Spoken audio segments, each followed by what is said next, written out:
There's still so many questions locked up in these rocks. It's exciting times just to be studying them. So we have a big window, a big gap in our understanding of the early Earth, and the moon preserves that history. Where did all of this stuff come from? How did it form? What was the process? Does it happen all the time across the universe? Or are we somehow unique or at least unusual? What does it all mean?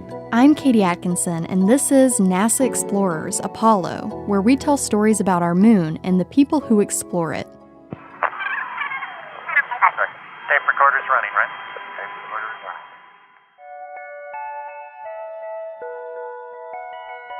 When astronauts traveled to the moon, they explored its mysterious surface. Look at that soil. It's all cake looking in it. Yeah, it is. Okay. Let me get the soil before you start whacking, okay? Oh, yeah. Very good. They collected bits of soil, rock, and dust to bring back to Earth. And they were pretty excited about it. Oh, hey, there is orange soil. Well, don't move it till I see it. It's all over. Orange. Don't move it till I see it. Each sample was carefully harvested and preserved so that scientists of the future could learn more about the past. Inside of those samples, rich stories about the age of our moon and clues about its history. Natalie Curran is one of the keepers of these tiny, precious artifacts. She's been thinking about Apollo since she was a kid. I think it was my uncle that brought me back. He went to Kennedy Space Center and he brought me a pack of postcards with all images from Apollo 11.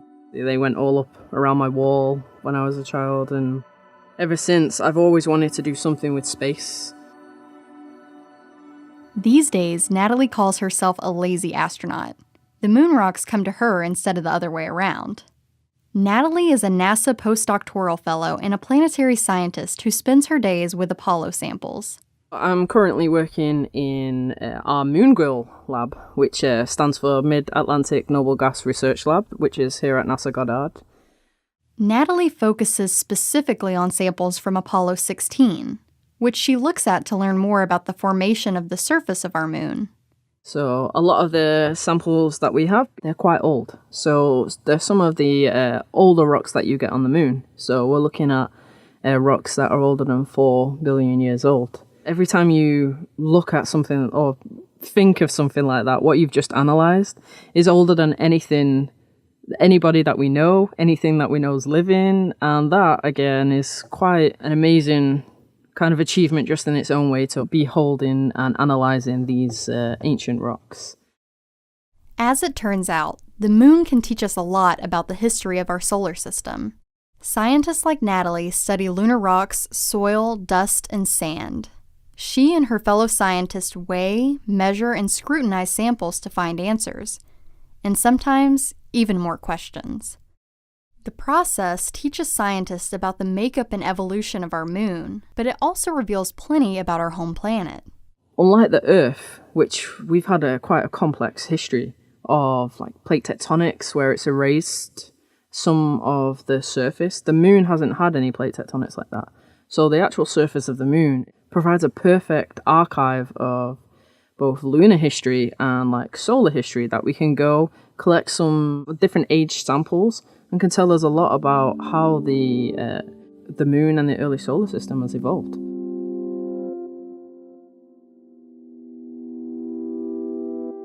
The moon goes farther back in our past than we can on the Earth. The Earth and the moon formed together at about the same time, 4.5 billion years ago. That's a really long time ago. But because we have water on the Earth and plate tectonics and a whole bunch of things that erase our surface and renew our surface, the rocks on the Earth don't go back farther than about 3 billion years. So we have a big window, a big gap in our understanding of the early Earth, and the moon preserves that history. That's Barbara Cohen. She started and leads the MoonGrill Lab.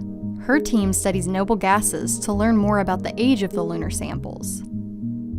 And those gases are interesting to us because they help us tell when that rock was made and how it was made and what processes it underwent. So we are trying to understand the geology of another planet through its rocks.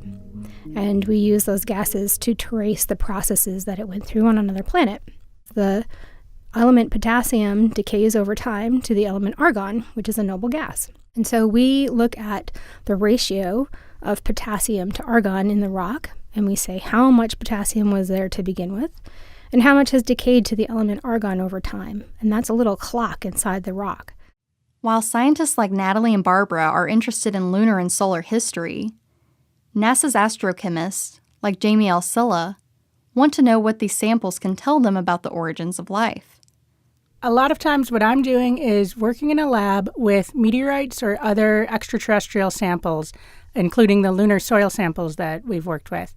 And I will take these samples, grind them up into a powder, seal them up in a vial with water, and heat them and basically make meteorite tea or lunar tea out of them. I'm pulling out the soluble compounds. And I try and understand how these chemical compounds formed and evolved and were distributed in the early solar system. Okay. Let me get the soil before you start whacking, okay? Oh, yeah.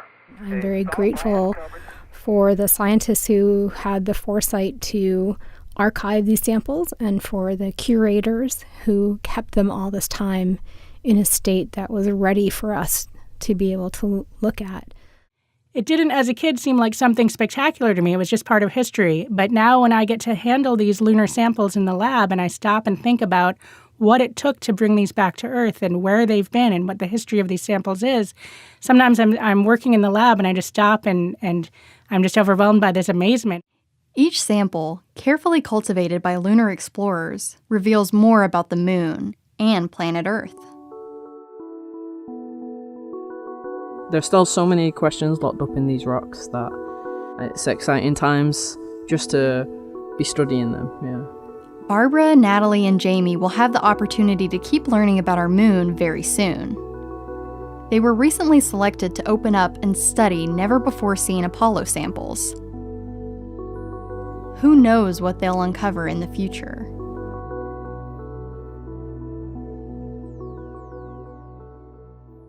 We asked you to help NASA tell the story of Apollo. Hundreds of people answered, from all over the world. Here's what Sophie, a 13-year-old from Greece, had to say. Hi, I am 13 years old. I am from Greece and I live in Athens. I am very interested in space exploration and I would like to become an astrophysicist. Even though I was not born when the first humans walked on the moon, the Apollo program means a lot to me. The Apollo program and all the people who worked in order to make the impossible possible inspired me in a way that changed my whole life. Now, after having learned all these things about the Apollo mission, whenever I look at the moon, I dream about where the humankind is capable of going.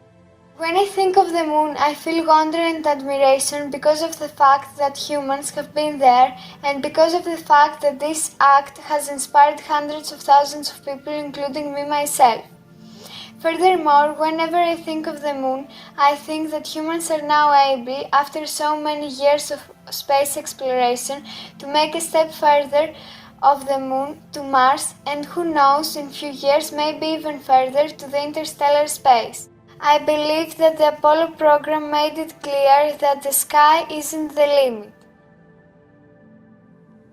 What do you remember about Apollo? Or what space exploration do you hope to see in your lifetime? We want to hear your Apollo stories.